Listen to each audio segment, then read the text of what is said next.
Hey guys, thanks for tuning in to another video. Today we're going to do our first food plot update.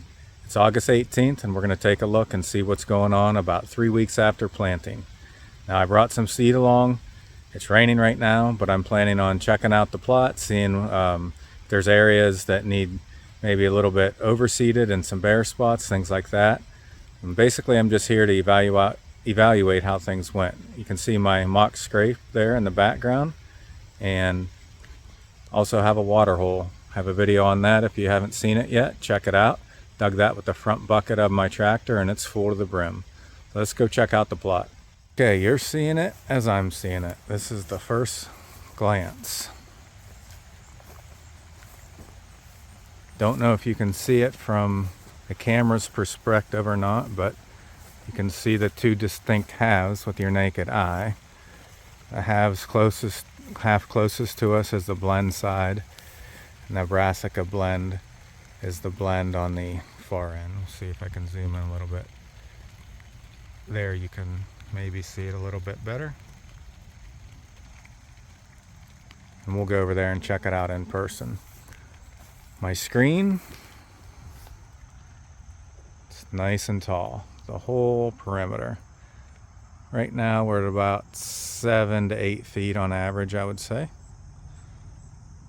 Looks like we have some good foot traffic already going into the plots. And you can see what I did is cut a little lane for them. It looks like they're using it. So let's go take a closer look and see what each side is growing like. Okay guys, here's the first thing I'm noticing. I have a lot of soybeans that came up, and I'm going to show you these ones right here. Those are soybeans that got browsed. But as you can see, there's also buckwheat. That'd be that bigger one there. Lots of buckwheat. Look at how big these clover got. This clover got already. That's amazing. It's a blend of yellow clover and some other ones. And then that's my wheat.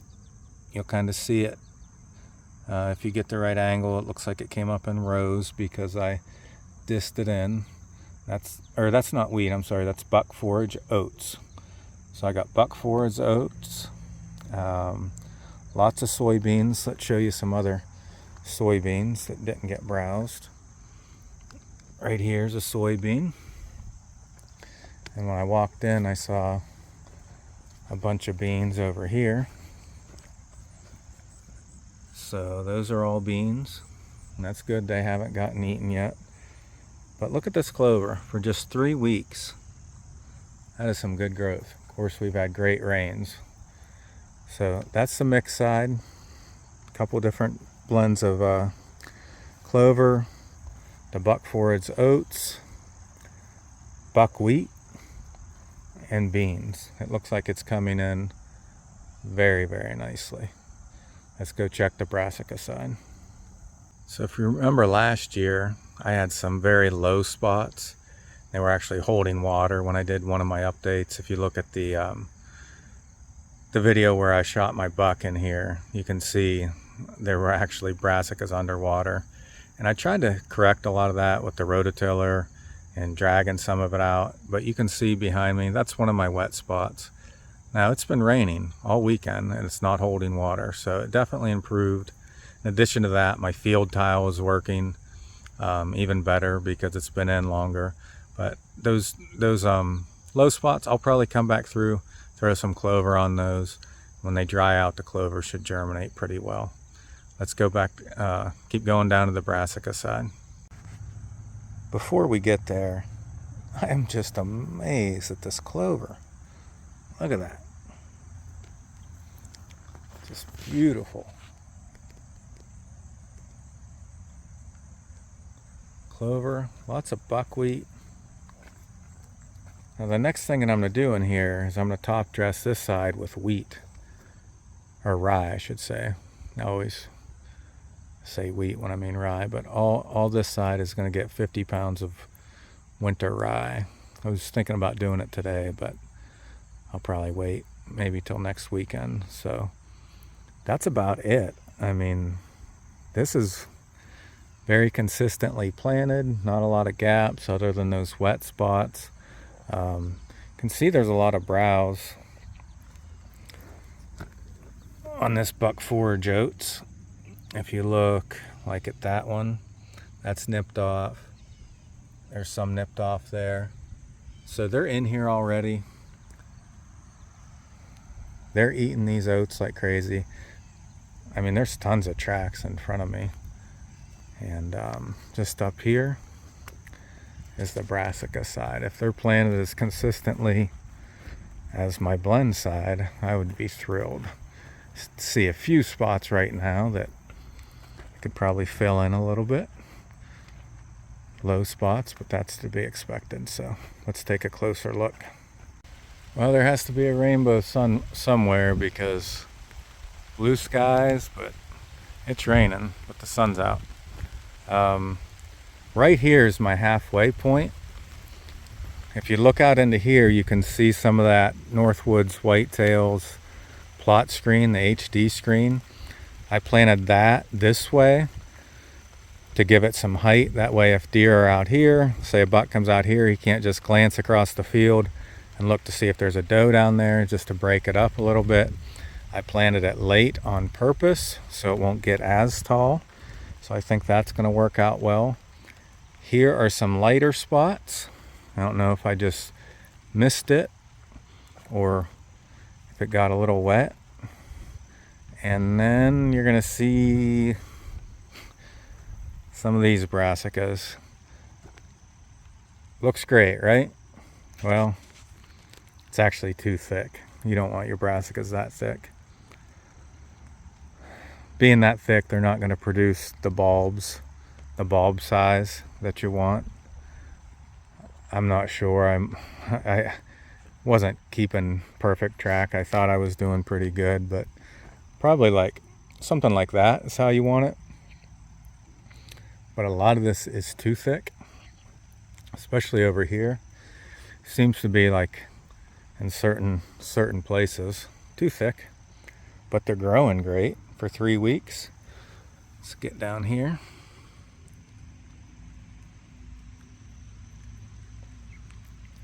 Very good growth, but too thick. Let's check out some other places. Here's a bare spot. I could fill that in today with some clover, or try to throw a few more brassica seeds on it. Again, you can kind of see, like, I think on my high spots it grows real well, and then on these low spots not as well. So I mean, absolutely phenomenal growth, but a little bit thick in this area. Over here is not as bad. That looks a little bit more like it. Then over here, this gets shaded out first at the end of the day, so it's a little shadier. I'll probably come in here and plant some clover because it's more shade tolerant. But there's some brassicas in here. I mean, really, if you get it about like this, that's what you're looking for. That's going to give them enough space to really expand. But some of my places back there, that was just way too thick. Coming up here, it looks like it's not as bad. This gets to be more moist soil and a little bit more shade. So I will throw some clover in here. You have this whole swatch that didn't take good. I'll do clover, and I'll try a little bit more of the brassica blend, but if I can just get the clover to come in, that'll be fine. That's pretty much that whole area where it gets shaded out first. And closer to my screen here, got a ragweed right here. I'll take care of that.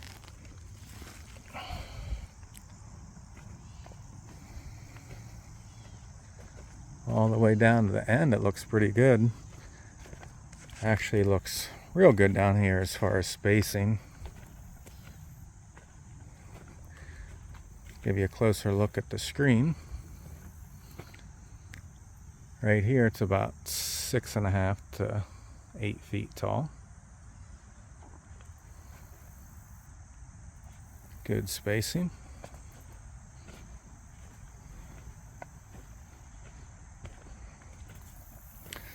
So one of the last things I have to do here, I have 2 chestnut trees that made it. You can see the white tags on them, one there and one over there. I have to screen those in because they get eaten quite a bit. They got eaten last year, but they ended up growing some other sprouts and came back. Yeah, down here is real nice. This is about what you're looking for right here. Overall, not bad. I have some spaces that need to fill in a little bit, and I'll do that today with clover and some brassicas. And then if that wouldn't work for you, you can always throw your winter rye on your brassica side in low spots, and I'll probably do that here as well. But that's the whole field. That mock scrape we were under is all the way at the other end. So you can see this side and the blend side. And just imagine when that screen's up in the middle, you'll only be able to see halfway down. This field is totally secluded. There's a road out there. You can see the house if I hold the camera up. But the deer can come out here, not be seen by the road, and just feel comfortable. So this should be a really good spot. I'm going to go grab my clover and brassicas, fill in these spots, and stay tuned because I'll show you a little bit of that, and then we'll have another update video as well. But I'll be right back.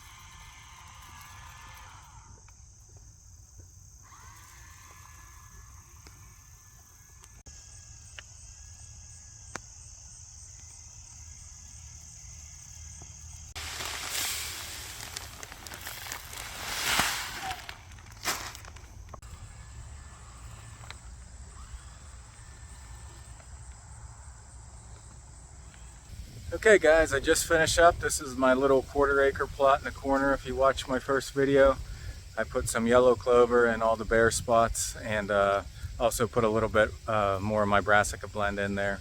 That's what I did on both sides. I just tried to fill the gaps. Mostly the issues I had were because of wet spots. So hopefully now that they're dried out a little bit, I can get some growth in there. If not, remember, you always want to come back here with your winter rye, and whatever doesn't grow that I just put down, that'll be good soil contact for the rye. So don't worry, no matter how late in the year it gets, you don't have a failed plot. Mine are growing great, but any areas that don't grow sufficiently, they're going to get covered in winter rye anyway. So just try to do your best, and good luck with everything. Stay in touch. Make sure you check back. This won't be the last update. I'll be doing some more. This is only 3 weeks of growth. I want to take you all through the season. So thanks for watching. I really appreciate it. See ya.